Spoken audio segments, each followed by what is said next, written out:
Welcome to this comprehensive exploration of jurisprudence, focusing on the concepts of ownership, possession, liability, and obligations. Jurisprudence, derived from the Latin term jurisprudentia, means the study or science of law. It forms the foundation for understanding legal philosophy and the principles that govern legal systems. In this video, we'll break down the intricate relationships between ownership and possession, examine the nature of liability, and clarify the obligations that arise within legal frameworks. Whether you're a law student or simply curious about legal theory, this journey will deepen your understanding of how law shapes society and individual rights. Ownership and possession are two fundamental concepts in jurisprudence. Historically, legal systems did not distinguish between them, but Roman law introduced the terms dominium for ownership and possession for physical control. Ownership is the absolute right to a thing, while possession is merely physical control. Roman law valued ownership more highly, considering it superior to possession. In English law, the term ownership was first used in 1583, marking a clear distinction from possession. Ownership is a supreme right, exercised at any time, and includes rights to use, exclude others, dispose, and destroy. Possession, on the other hand, is often seen as 9 points of law, serving as evidence of ownership. Ownership is defined as the supreme right that can be exercised over a thing at any time. Hibbert outlined 4 kinds of rights within ownership: the right to use, the right to exclude others, the right to dispose, and the right to destroy. However, Hibbert also noted that absolute ownership in land is impossible since land cannot be destroyed. One can only have an estate in it. Austin described ownership as indefinite in user, unrestricted in disposition, and unlimited in duration. Ownership is a right in rem available against the world at large. Critics argue that ownership is not a single right but a bundle of rights including user and enjoyment, and that the state can curtail ownership for public health or use. Ownership can be absolute or restricted, and is subject to public safety. The law does not confer ownership on unborn children or insane persons, as they cannot comprehend the nature and consequences of their acts. According to Salmon, ownership can be acquired by operation of law, such as intestacy or bankruptcy, or by reason of some event or act, like making or taking a thing for the first time. There are 3 main modes of acquisition: absolute, no previous owner; extinctive, previous owner's rights terminated; and accessory, acquired by accession like offspring or fruits of a tree. Ownership evolves with social changes, moving from absolute rights to reasonable restrictions. Ownership is categorized into corporeal and incorporeal, sole and co-ownership, trust and beneficial, and vested and contingent. Corporeal ownership refers to material objects like pens or vehicles, while incorporeal ownership covers intangible rights such as copyrights. Sole ownership is vested in a single person, whereas co-ownership involves 2 or more individuals. Common ownership allows rights to past successors, while joint ownership means the survivor becomes the sole owner. Trust ownership involves a trustee holding property for the benefit of another, with the trustee's ownership being nominal rather than real. Vested ownership is perfect, while contingent ownership depends on fulfilling future conditions. Possession is the most basic relation between man and things, essential for human existence and society. It is one of the modes of transferring ownership and is considered 9 points of law, meaning it serves as evidence of ownership. Possession is de facto, involving the exercise of a claim, while ownership is a legal right. According to Henry Maine, possession means contact with an object that provides the right to exclude others from its enjoyment. Pollock defines possession as physical control, and Salmon describes it as the continuing exercise of a claim to exclusive use. Savigny emphasizes the physical power of exclusion as the essence of possession. Oman law defined possession in 2 categories: corpus possessionis and civilis possessionis. Corpus possessionis refers to simple physical control over a thing, while civilis possessionis is legal possession, often used to decide property disputes. Animus, the mental element, is crucial for legal possession, meaning not only physical control but also the power to exclude others. Holmes argued that to gain possession, a person must have a physical relation to the object and intent. Roman law distinguished detention, real possession and control, from custody, possession and control without ownership. These distinctions highlight the complexity of possession in legal theory.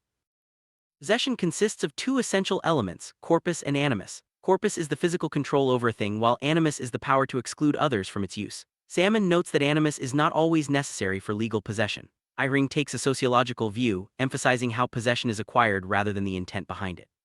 The case of N. Majumdar versus State illustrates the importance of proving both corpus and animus for possession, especially under special enactments like the Arms Act. The court held that mere existence of corpus without animus is insufficient to constitute possession, highlighting the nuanced requirements in legal contexts. Savigny's theory of possession requires both corpus, physical control, and animus, conscious intention to hold as owner. He argued that possession is lost if either element is absent. However, critics point out that possession can exist even if both elements are not present, and law does not protect unlawfully acquired possession. Eyring considered animus only as a supplemental element, focusing more on effective physical control. These debates reflect the evolving understanding of possession in legal theory, emphasizing the interplay between physical control and mental intent, and the limitations of legal protection for unlawful possession. Possession can be corporeal or incorporeal, mediate or immediate, and adverse. Corporeal possession relates to material things, while incorporeal possession involves intangible rights. Mediate possession occurs through a third person, such as an agent or servant, while immediate possession is direct. Adverse possession involves a person holding land on behalf of another and later claiming ownership. If adverse possession continues undisturbed for a prescribed period, the title of the true owner is extinguished and the possessor becomes the true owner. These distinctions help clarify the legal nuances of possession and its impact on property rights.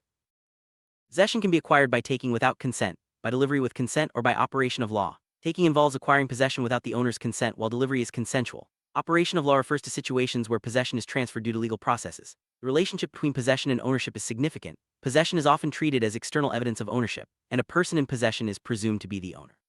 However, possession does not always confer ownership, and legal processes may be required to establish true ownership.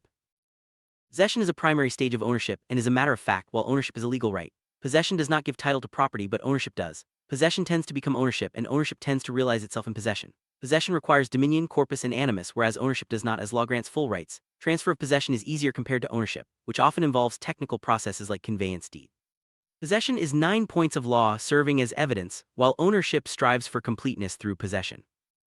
Liability is a comprehensive legal term describing the condition of being subject to a legal obligation. Joint liability means more than one person is responsible, while joint and several liability allows recovery from any or all wrongdoers but not double compensation. Primary liability is direct responsibility, distinguished from secondary liability, which arises if the primary party fails to fulfill their obligation. Liability may arise from contracts or torts. Generally, liabilities are not transferred beyond the estate, as seen with executors. Spousal liability and employer liability are also important, with specific legal rules governing their scope and duration. Strict liability applies when a defendant places another in danger, even without negligence, simply by possessing a dangerous product, animal, or weapon. The plaintiff does not need to prove negligence. Strict liability torts mean the defendant is fully liable for any injury regardless of intent. Dangerous animals, abnormally dangerous acts, and product liability are the main categories. For example, owning an exotic python makes the owner liable if it bites someone, even if the escape was unintentional. Ownership or possession is enough to establish liability, highlighting the importance of strict liability in protecting public safety. Owners or possessors of certain animals are liable for injuries caused by those animals. This includes livestock and abnormally dangerous animals such as snakes or bears. Even wild animals, if possessed or housed on one's land, can result in liability. Livestock ownership is easy to prove, but wild animal cases can be complex. The Arizona Sonora Desert Museum case illustrates this, where a tourist was attacked by a wild javelina. The museum did not own the animal, but strict liability was debated based on possession. This case shows that strict liability may apply even when ownership is unclear. Strict liability also applies to abnormally dangerous acts which carry substantial risks to people and property. Examples include pyrotechnics, nuclear power plants, and blasting with dynamite. In Miller v. Civil Constructors, Inc., a bullet fired from a quarry used for police target practice injured a person. The court considered whether using a quarry for firearms was abnormally dangerous. Factors include the risk of harm, likelihood of harm, difficulty in mitigating risk, uncommon activity, and appropriateness of location. These criteria help courts determine strict liability in cases involving dangerous activities. Vicarious liability is the responsibility a supervisory party, such as an employer, bears for the actions of a subordinate, like an employee. Under common law, members of a conspiracy can be held vicariously liable for foreseeable crimes committed by co-conspirators. The rationale includes the employer's control, ability to ensure, and benefit from the employee's work. The distinction between employees and independent contractors is crucial. Employers are generally not liable for independent contractors' torts. The actual working relationship and supervision determine liability, not just contractual labels. Common examples of vicarious liability include the principal's liability for an agent's tort, partner's liability for each other's torts, and a master's liability for a servant's tort. Vicarious liability is an exception to the rule that a person is liable only for their own acts. The principle qui facit per alium facit per se means, he who acts through another is deemed to act himself. Employers are vicariously liable for torts committed by employees during employment. The reasons include the employer's financial capacity, accident prevention, and sharing profits and losses from employee activities. Vicarious liability to arise, 3 constituents must be present: a specific relationship, a wrongful act related to that relationship, and the act done within the course of employment. Servants and independent contractors differ in their legal relationship with employers. Servants are under a contract of service and subject to employer control, while independent contractors are under a contract for service and exercise their own discretion. Employers are liable for servants' wrongful acts during employment, but not for independent contractors, except in certain exceptional cases. Servant is employed under a contract of service and is subject to the employer's direction and control. An independent contractor is employed under a contract for service and is not subject to such control. The employer's liability for a servant's wrongful acts is more extensive than for an independent contractor. If a servant commits a wrongful act during employment, the master is liable. The doctrine is based on respondent superior, meaning the principal is liable. Liability is joint and several, allowing the plaintiff to sue either or both parties. There are several exceptions to vicarious liability, including cases where the employer has a statutory duty, withdrawal of support from neighboring land, escape of fire or dangerous substances, operations on highways, non-delegable duties for employee safety, and extra-hazardous acts. The rule in Rylands v. Fletcher applies to liability for escape of substances likely to cause damage. These exceptions highlight situations where employers cannot delegate responsibility and must ensure safety and compliance with legal obligations. Performing Rights Society Limited. V. Mitchell, the defendants engaged a band to play at their dance hall, and the band played copyrighted songs without permission. The court held that the band members were employees, making the defendants liable for copyright breach. The degree of control over the band was crucial in determining the employment relationship. Pollock on Torts emphasizes that a master retains power to control the work, and liability arises from this control. Independent contractors, by contrast, are not subject to such control and discretion. Vicarious liability is an exception to the general rule that a person is liable only for their own acts. It is based on the principle that acts done through another are deemed to be done by oneself. Employers are liable for employees' torts during employment, but not for independent contractors except in specific cases. Modern legal tests for distinguishing servants from contractors include the control test, nature of employment, economic reality, and multiple factors. The outcome depends on balancing these tests to determine the actual relationship and liability. Obligations are legal duties imposed by laws, contracts, or torts. Hart analyzed the relationship between law, coercion, and morality, arguing that not all laws are coercive orders or moral commands. Laws may confer powers or privileges without imposing duties. Hart distinguished between being obliged, psychological compulsion, and having an obligation, necessity to act regardless of desires. Rules of obligation are supported by social pressure and are necessary for maintaining society. Legal systems consist of primary rules imposing duties and secondary rules conferring powers and procedures. Hart's concept of law rejects Austin's command theory, arguing that laws may apply to those who enact them and may confer powers rather than impose duties. Laws are not always coercive orders. Hart uses rule to differentiate between being obliged and having an obligation. Rules of obligation are binding due to social acceptance, while secondary rules confer powers and govern procedures. The union of primary and secondary rules forms the essence of a legal system. Validity is determined by adherence to an ultimate rule of recognition. Primary rules impose duties or obligations, such as criminal law or tort law. Secondary rules confer powers, such as making contracts, wills, or marriages, and govern the composition of courts and officials. Primary rules regulate actions, while secondary rules provide procedures for creating, varying, or eliminating duties. Secondary rules are procedural and remedial, extending to judicial procedure, evidence, and legislation. The combination of primary and secondary rules advances a society from pre-legal to legal stages, forming the foundation of a legal system. Hart argues that the foundation of a legal system is adherence to an ultimate rule of recognition, which assesses the validity of primary and secondary rules. If a rule satisfies the criteria of the rule of recognition, it is legally valid. Two essentials for a legal system are: private citizens must obey primary rules and public officials must accept secondary rules as standards of conduct. Without these, only a pre-legal form of government exists. The rule of recognition ensures consistency and legitimacy in legal systems. Here's a crucial difference between being obliged and having an obligation. Being obliged involves motives and beliefs, often driven by harm or unpleasant consequences, and is a psychological phenomenon. Having an obligation is different. Facts about a person's psyche are not sufficient or necessary. Obligation means being under necessity to act regardless of personal desires. Linguistically, was obliged to implies action, while had an obligation does not. Hart's analysis clarifies the distinction, emphasizing the role of rules in creating obligations. Jurisprudence is the philosophy of law, seeking to analyze, explain, classify, and criticize bodies of law. It compares law with other fields like literature, economics, religion, and social sciences. Jurisprudence reveals historical, moral, and cultural bases of legal concepts and answers abstract questions such as what is law, and how do judges decide cases. Different schools of jurisprudence exist, including formalism, realism, positivism, and natural law. Each school offers unique perspectives on the sources and interpretation of law. Formalism treats law like math or science, with judges applying legal principles logically to facts. Legal realism, in contrast, believes judges resolve hard cases by balancing interests and drawing arbitrary lines, influenced by political, economic, and psychological inclinations. Realists argue that judges may shape outcomes based on personal biases. The debate between formalism and realism highlights the complexity of judicial decision-making and the influence of external factors on legal outcomes. Positivists argue that law and morality are separate, and only rules enacted by government or courts are sources of law. Natural law proponents insist that moral philosophy, religion, human reason, and individual conscience are integral to law. The debate between positivism and natural law centers on the appropriate sources of law and the role of morality in legal systems. Many legal scholars combine elements from both schools, viewing jurisprudence as a continuum rather than distinct categories. Ownership is often described as a bundle of rights, including the right to use, enjoy, dispose, and exclude others. Critics of Austin's definition argue that ownership is not a single right, but a collection of rights that can be curtailed by the state for public health or use. The Constitution of India allows the state to take property for public use, demonstrating the limitations of absolute ownership. Ownership evolves with social changes, reflecting the dynamic nature of property right. Possession is considered 9 points of law, serving as evidence of ownership.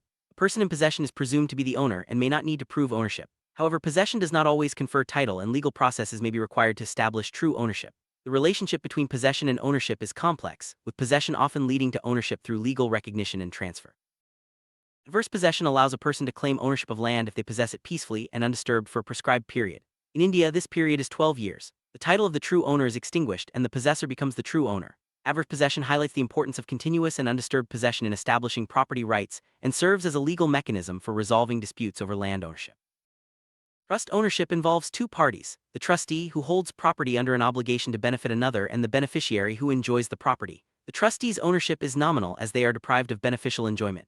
This arrangement ensures that property is managed for the benefit of others, reflecting the legal distinction between nominal and real ownership. Trusts are common in estate planning and charitable organizations, providing flexibility and protection for beneficiaries. Ownership can be acquired absolutely no previous owner, extinctively previous owner's rights terminated, or accessory acquired by accession such as offspring or fruits. Salmon noted that ownership was once regarded as absolute but is now subject to reasonable restrictions. The modes of acquisition reflect the evolving nature of property rights and the influence of social and legal changes on ownership. Corporeal ownership refers to material, tangible objects, such as pens, tables, or vehicles.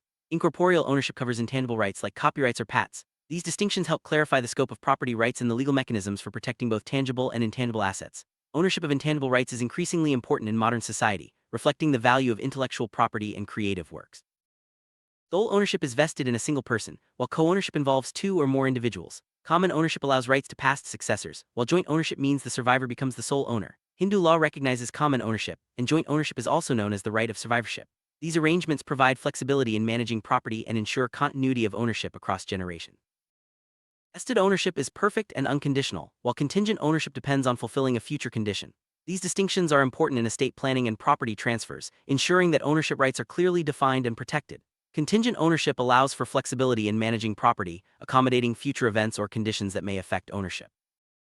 Immediate possession occurs through a third person, such as an agent or servant, while immediate possession is direct. For example, purchasing a book through an agent gives immediate possession until the book is delivered. Immediate possession is direct and personal. These distinctions help clarify the legal responsibilities and rights associated with possession, ensuring proper management and transfer of property.